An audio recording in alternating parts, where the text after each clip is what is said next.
જામનગર જિલ્લાના પંચકોશી એ police station વિસ્તારમાં જામનગરથી Kalavad road ઉપર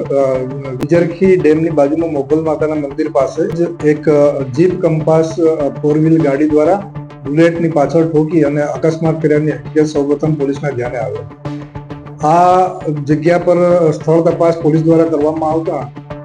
પાછળથી વધારે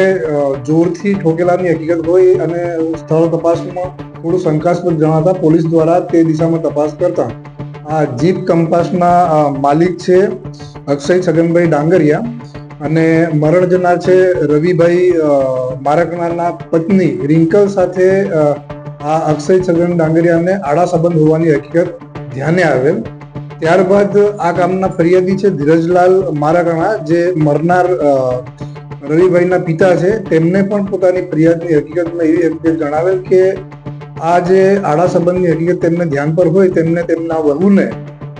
પૂછપરછ કરતા વહુ દ્વારા તેની કેફિયત આપેલ અને વહુ દ્વારા જણાવેલ કે અક્ષય સાથે મારે લગ્ન કરવા છે ને લાંબો સમય વિતાવવો છે, પરંતુ મને છૂટાછેડા આપેલ ન હોય. આ રિંકલ અને અક્ષય દ્વારા ગુનાહિત કાવતરું રચી અને કાલાવાડથી પરત આવતી વખતે ગાડીથી ઠોકર મારી જાનથી મારી નાખવાની